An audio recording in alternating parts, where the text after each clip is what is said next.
Hello बच्चों, welcome to एसवीएस smart classes. बेटा previous video में आप लोगों ने बेटा ओम्स लॉ रेजिस्टेंस के बारे में पढ़ा था। आज हम बात करेंगे कि रेजिस्टेंस किन किन फैक्टर्स के ऊपर डिपेंड करता है, यानी कि रेजिस्टेंस किस जगह पर जा करके इंक्रीज होगा या डिक्रीज होगा, इन फैक्टर्स की बेटा हम बात करते हैं। तो सबसे पहले आज का हमारा टॉपिक है that is factor on which resistance, ठीक है। तो देखो इंपॉर्टेंट है, इंपॉर्टेंट इस वजह से है क्योंकि इसके बारे में कभी कभी पूछ लेता है आप लोगों से बोर्ड में, बट इसके न्यूमेरिकल्स आते हैं, ठीक है। तो आपको रीजन समझना थोड़ा जरूरी है। तो बेटा जब मैंने आपको रेजिस्टेंस पढ़ाया था, तो रेजिस्टेंस की हम बात करें तो रेजिस्टेंस क्या है किसी कंडक्टर के अंदर? रेजिस्टेंस एक तरह से ट्रैफिक है। क्यों है ट्रैफिक? क्योंकि वो चार्ज को फ्लो होने को अपोज करता है। तो वो क्या हो गया? ट्रैफिक हो गया, यानी कि उनको बहने से रोक रहा है। तो मान लो ये कंडक्टर है बेटा,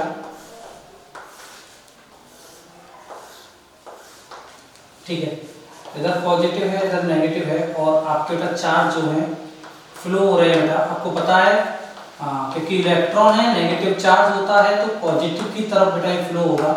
तो ये बात सुनो, ये एक सड़क है, ठीक है, इसकी लंबाई हम कितनी भी बढ़ाते जाए लंबाई, तो जो रेजिस्टेंस है वो नॉर्मली सी बात है क्या होगा? बढ़ेगा। यानी कि रोड की और लंबाई बढ़ाओगे तो ट्रैफिक भी क्या होगा उसके अंदर? बढ़ेगा। मान लो एक रोड है जिसके ऊपर व्हीकल चल रहे हैं, तो रोड की अगर तुम लेंथ बढ़ाते हो तो ट्रैफिक भी क्या होगा? इसके ऊपर बढ़ता हुआ जाएगा।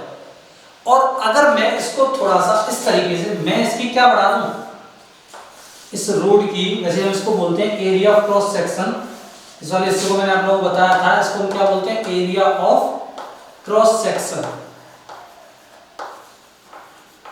मान लो मैं इस रोड की ब्रीथ को बढ़ा तो क्या होगा? अगर रोड की चौड़ाई बढ़ गई तो मान लो अगर 2 लाइन की रोड है उसको हम 4 लाइन की रोड कर दें तो ज्यादा व्हीकल्स निकल पाएंगे, तो रेजिस्टेंस क्या होगा? कम होगा। भाई जहां पे इलेक्ट्रॉन का फ्लो ज्यादा हो वहां रेजिस्टेंस कैसा होता है? कम होता है। और जहां इलेक्ट्रॉन का फ्लो कम होगा रेजिस्टेंस कैसा होगा? ज्यादा होगा। तो हमें यहां से एक बात पता पड़ी कि जब लेंथ बढ़ रही थी तो रेजिस्टेंस भी क्या हो रहा था? बढ़ रहा था। और जब एरिया ऑफ क्रॉस सेक्शन बढ़ा तो रेजिस्टेंस क्या हुआ? कम हुआ। तो हम कह सकते हैं कि resistance is directly proportional to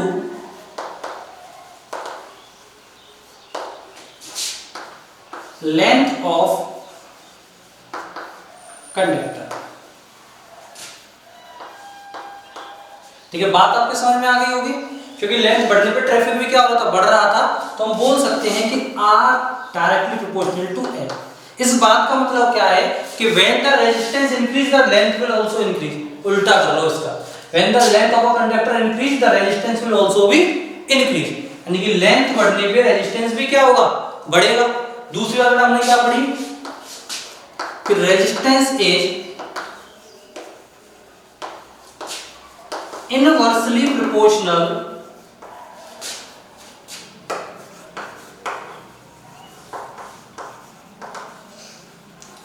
to area of cross section.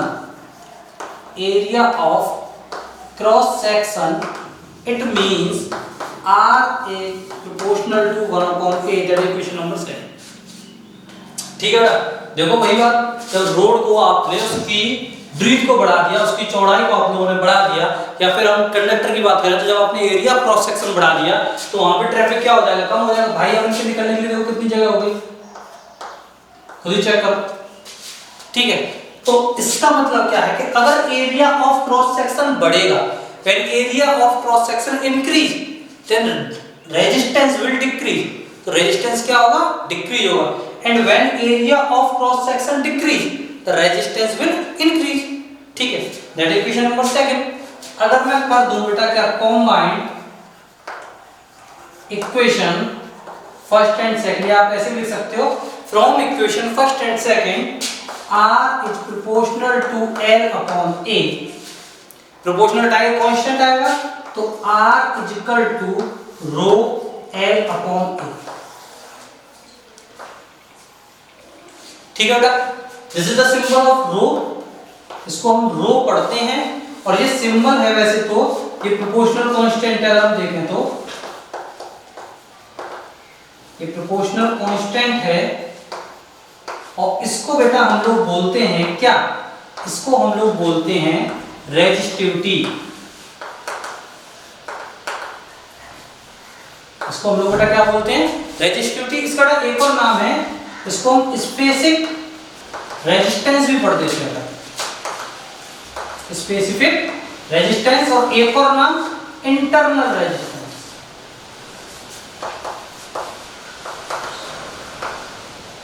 है। तो ये भी एक तरह से रेजिस्टेंस का ही पार्ट है, इसके बारे में हम लोग पढ़ेंगे।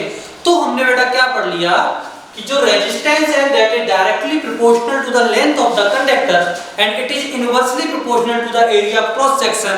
और मैंने आपको बाय द फिगर मैंने आपको रीजन भी बता दिया कि ऐसा क्यों होता है, क्योंकि लेंथ इंक्रीज होने पर ट्रैफिक भी इंक्रीज हो रहा था और area of cross section increase होने पर आपका रेजिस्टेंस क्या हो रहा था, लेंथ इंक्रीज होने पर रेजिस्टेंस इंक्रीज हुआ, area of cross section increase होने पर आपका रेजिस्टेंस डिक्रीज हुआ। इस वजह से लेंथ के डायरेक्टली प्रोपोर्शनल होगा और एरिया ऑफ क्रॉस सेक्शन के डायरेक्टली इनवर्सली प्रोपोर्शनल होगा।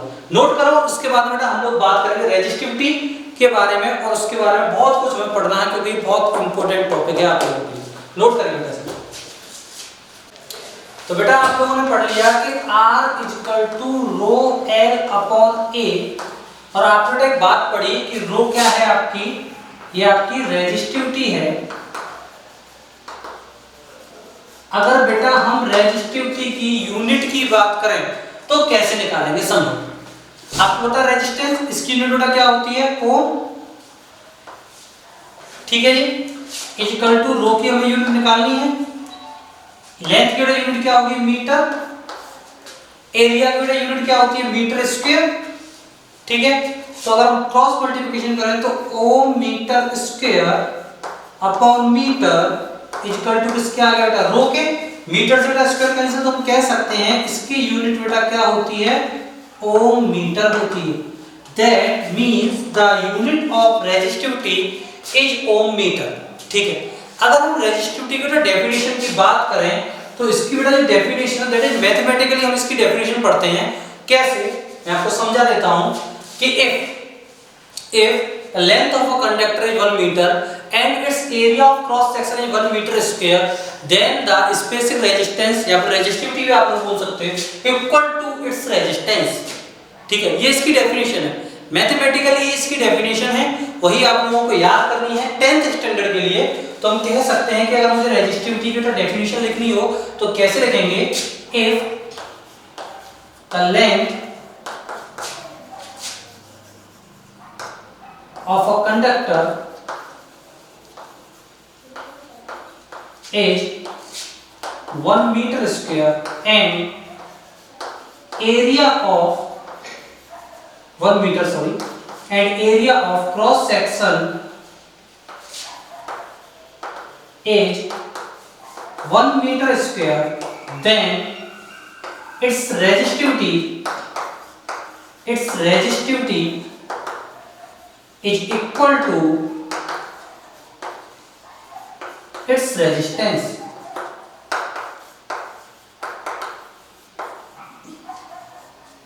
सही है कि नहीं, हम कह सकते हैं, देखो समझ लो कि मान लो R equal to rho area पे क्या रखना, A अपॉन 1, एरिया कितना माना आपने 1 मीटर स्क्वायर, तो R इक्वल टू किसके आ गया, रो के, ठीक है।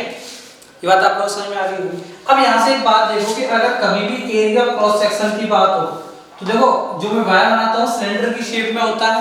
आप लोग जब पढ़ोगे अपनी बुक में मेंस्ट्रुएशन, उसमें भी वायर से रिलेटेड जो क्वेश्चन आएंगे तो वो सिलेंडर की फॉर्म में होगा। तो यहाँ से एक बात ध्यान रखना, कभी कभी आपको रेडियस भी दे रखी होती है, तो आपको दिख रहा होगा ये सर्कुलर है, तो इसका जो एरिया होगा, क्योंकि एरिया क्रॉस सेक्शन में आपको बता ही दिया, तो इसका जो एरिया होगा, सर्कुलर पाथ है उसका जो एरिया होगा दैट इज किसके इक्वल होगा, पाई आर स्क्वायर, वेयर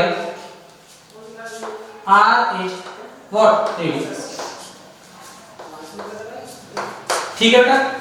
ये हो गया बेटा आपका कॉन्सेप्ट ऑफ रेजिस्टिविटी।